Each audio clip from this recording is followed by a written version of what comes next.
Thank you for joining us today as we mark Black History Month. And thank you for taking the time to hear about the experiences of Gracelynn and Albert Haymer as they narrate what happened to them as architectural students in 20th century America. These events occurred during the lifetimes of your parents. University College London and our co-sponsors, the British International Education Association, both feel strongly that access to elite education is an enormous privilege. And those of us able to partake in it have a responsibility as stewards of our institutions and our communities to learn, to listen, to acknowledge, and to try to understand the experiences of others who struggle to access the same benefits that you're enjoying from this education. It was extremely difficult in the 20th century, as you've seen, for African American students of all backgrounds, men and women, to become architects. Many of those challenges remain today in the United States and in Britain. We hope that by learning about the experiences of Albert and Gracelynn's generation, we can improve architectural education for everyone today. Thank you. I hope you'll remember their words and their stories.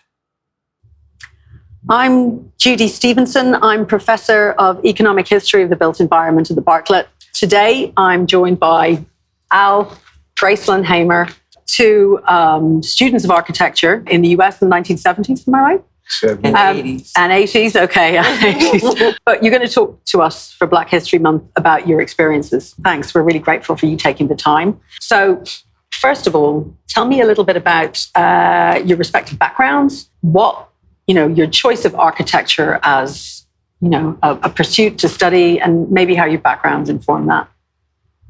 Al? Okay. Well, I was pretty good in high school in my drafting, and my father was a carpenter by trade, and I worked with him. So the two kind of got me interested in architecture, and we worked on a lot of homes. So I wanted to go into residential design and architecture exclusive. Which is, the height of sort of creative, it's a sort of nexus of creative input, architectural, residential design. Were you thinking public housing? Were you thinking the housing of the elite? What were you going to be designing? Well, probably the housing of the elite, Yeah. And that was one of the first things we learned, to take people that we were working for into respect of what they actually wanted and the best design for them and living conditions. So the ideals of design and the ideal of living standards informed your kind of choice? Yeah. Kind of publicly motivated? Oh, yeah. Okay. Gracelynn, your motivation for architecture? Mine came from my family as well. I have a family of architects and construction. And my dad was a mechanic, but I was always intrigued with how the cars work. I was intrigued with the mechanical part of things, but I was also intrigued with the architect of New York. So that's what caught my eyes, the tall buildings, and even the ones here in London, because of their,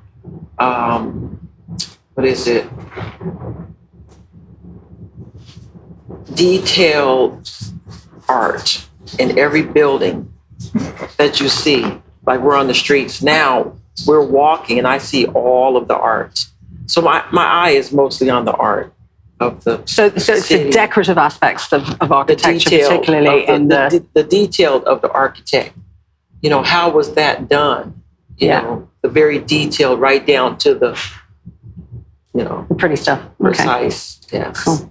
Okay, so that was the motivation for you. So that and coming living in Denver, Colorado, they don't have tall buildings. Oh, okay. Back in the 70s and 80s, so they had maybe 4 floors, 4 levels. Just like London. Right. Well, London has more than 4, but maybe 5 or 6. But I was intrigued with the tall buildings. Okay. So, Al, you famously or otherwise, but you studied at an extremely prestigious institution, Illinois Institute of Technology, in the 1970s. Tell us about why you chose that school and your experience of applying and being admitted. You know, how was it at that point for you? Well, after I graduated high school, I wanted to stay in the area because I lived with my parents. You were brought up in Chicago. In Chicago. And it was actually University of Chicago Circle Campus then. They renamed it in the 80s. But when I went, it was Circle Campus, you know. And that way I could study and still be close to home to help out at home, you know, whatever, you know, was needed there. And I got an Illinois State scholarship the first year. Then after that, nothing. So I actually worked full-time, and I went to school full-time, and I paid as I went. I never got a student loan.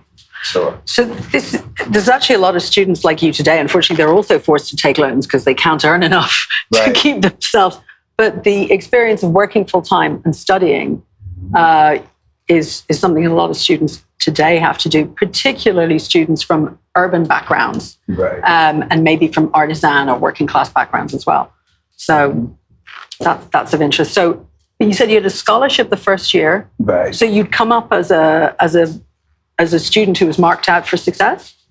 Well, yeah, because I graduated like in the top half of my high school class, you know. So we did have a scholarship, the Illinois State School. What's the word I want to say? We was able to get that, you know, because of where we was in our rankings. So, but after that year, it was gone. So why was the scholarship only for 1 year? Well, at the time, we didn't realize it. That was a city college, and they had to enroll so many students and so many diverse students in there to keep the money coming in to the college. So you were saying it's kind of like they were luring you in with the first year scholarship, but then you faced the reality of it, you know. And by living with the parents, if you say, "Well, I'm moving out," they said, "Well, you have to be out for 2 years before you can get anything else." Oh, I see. You know, so it was okay. But I didn't have a problem working. You know, I worked full time, and I paid as I went because I never wanted to have student loans because I've heard how people take years and years to pay student loans. So. Do you think it would have been easier if you'd taken the loans? No, not really, because of the outcome. Yeah. I would have had the student loans and I would have never made it to graduation because they really wasn't expecting me to graduate. So we'll talk a bit because I know you did quite well.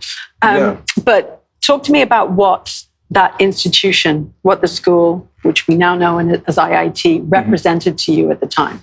Well, at the time, they had some of the best, I would say, academics, you know. At that time, back in the 70s, because I left in 73, they were on their way to France with a group of students to study there for a year. Wow. So they had very good academics. And you knew that, and that was the allure. Yeah. You wanted the best. Mm-hmm. Cool. Okay. So talk to me a little, because you said about the outcome, but I understand you made the dean's list. Yeah. In 77, am I right? No, because I left in 76, but around that time in 76, I made the dean's list. So you made the dean's list. Yes. Today we give out a lot of firsts and a lot of high grades. And actually, we're very motivated to do this. I worked for 4 years in this faculty to try and make sure that students like you, and students from all backgrounds, had faced, no attainment gap. Right. But generally, there are more high grades. making the dean's list in like the mid-70s, that was a hugely prestigious, but also a very elite thing to achieve. Tell us a bit about how you managed it and how it felt. Well, I was a hard worker. You know, I studied hard. There's many days I spent the night at school. You know, one of our first projects where we had to make our own seating structure and our own desk out of cardboard and plywood and the conduit pipes. You know, so I had my desk, you know, and I had a little flap in the front where I could lay under, you know, so I worked real hard at it, you know, and like I said, it was a real good program. You know. But unfortunately, when I started in 73, it was about at least 15 blacks that started with me. And how much was as a proportion of the class? How many was that? That was a nice percentage. I'd say maybe 20%. Okay. Of the class. But each quarter, one would fall out. Each quarter. Oh. Each quarter. So by the time 76 got there, 3 years later, I was the last black that started in 73. So they systematically got rid of blacks as time went on. So I was going to ask about, you know, did you face particular challenges being a black student? But what you're intimating here is there was something systematic going on. So tell me about your experience as a black student and what that meant in terms of either challenges, barriers, obstruction. So tell me about. It was the faculty, well, some of my professors, I mean, they straight out told me, listen, it don't matter what you do, you're only going to get a C. You know, and I could see my work, you know, was clearly past a C, you know, and beyond. And I've had... Did they explain? Or was it just a kind of hanging the obvious reason? Was there a conversation about why? Or was it just something they got to say? It was something that they were used to doing, you know, because it was, you know, I drink Strohs. If you want to bribe me, bring me a case of Strohs. Right. And I've had some that wouldn't even get too close to my desk. You know, they would walk and, you know, kind of peek and kept going. And that's just reality, you know, back in the 70s. So you're saying that your co-students, the other black students were dropping out because they were facing the same thing. But you persisted? I persisted. I was the last one. You know, if you missed the class, you could potentially fall behind enough to drop out. So what was happening to the other 80% of students? Well, they were on a kind of different level because what actually got me out was my professor made sure I was late with a project. They had a real nice project going. The whole class as a group went out right in the area of Circle Campus, and we found a vacant lot. So as a class, we made the building on both sides of the vacant lot.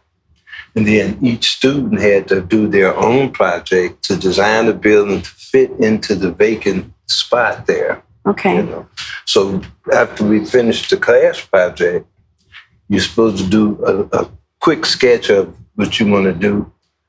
The professor okayed it, then you can go out and buy your materials and start your project. But having class like Monday, Wednesday, and Friday, you come in Monday, he's okay in everybody's project. He's okay. He didn't okay mine. Oh. He's like, oh, you could do better, such and such and such. Okay. So you were being held back. Right. So Wednesday come in, it's the same thing. No, this ain't good. Now, the other students that already got the approval, they went out and they're getting materials and they're making their project. I haven't even got validated yet to do mine. So they actually threw me back over a week. And after a week of doing that, the professor said, well, look, I'll draw you what to do. And I'm like, no, I can do my own. So by the time he did okay it, I'm already behind almost like 2 weeks. Yeah. So it's obvious my project is going to be late. So, and he knew it, I knew it. So I told him, I'm going to be late with my project. And he, no worries, just put it on my desk. But of course, yeah, you're late, so it's Well, it's I marked put it down. on his desk. He never looked at it.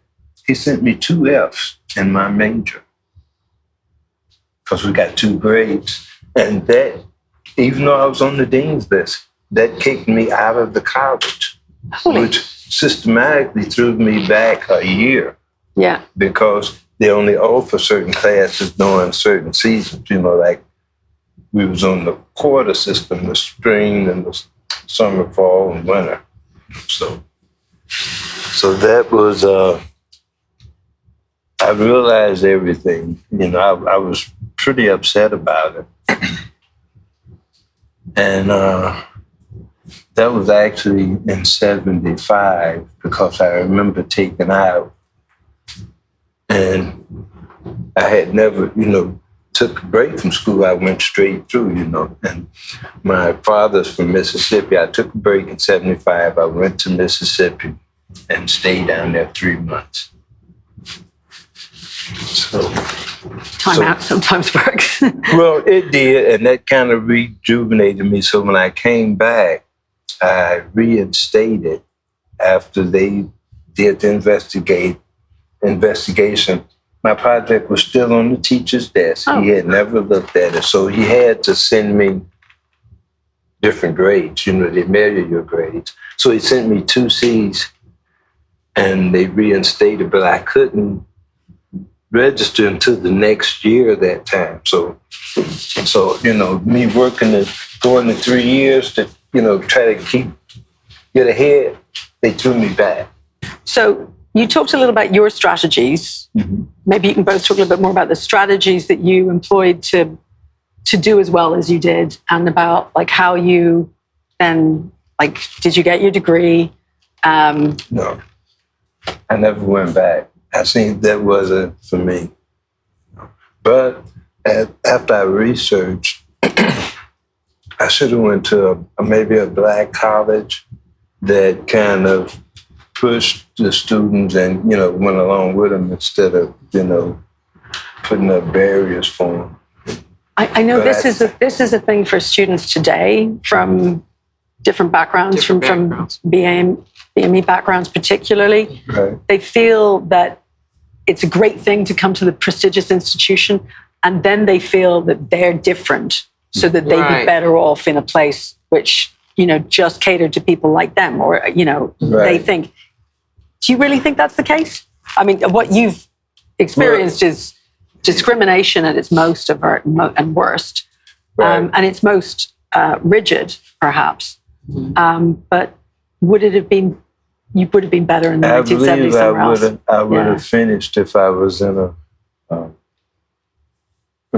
more suitable environment, it's hard enough doing architecture, because once I got into calculus, that was like, I had to really buckle down to get there, But if I'd have been in a college that they helped the students and pushed the students instead of pushing them back, and I feel maybe the Black colleges would have done that. So at the time, the Black colleges were doing that Right. more.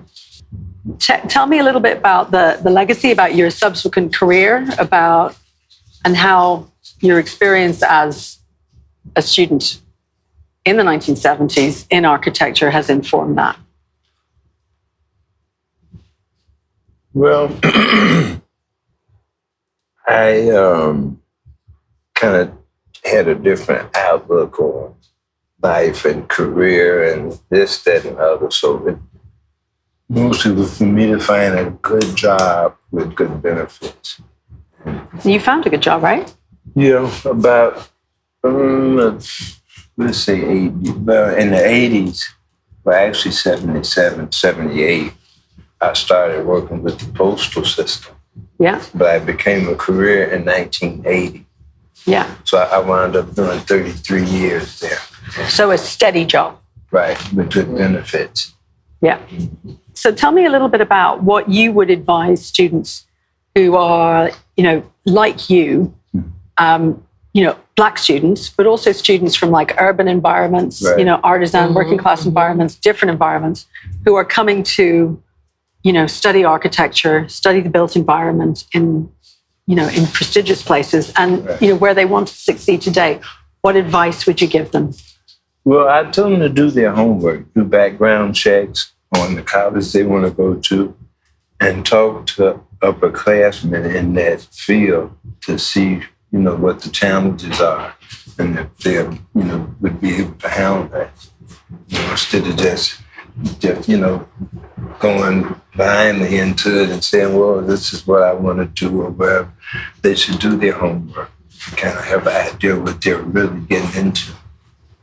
Find out what the chances of them yielding something from their thing. Okay. Mm-hmm. My last advice would be, it don't count if you don't finish.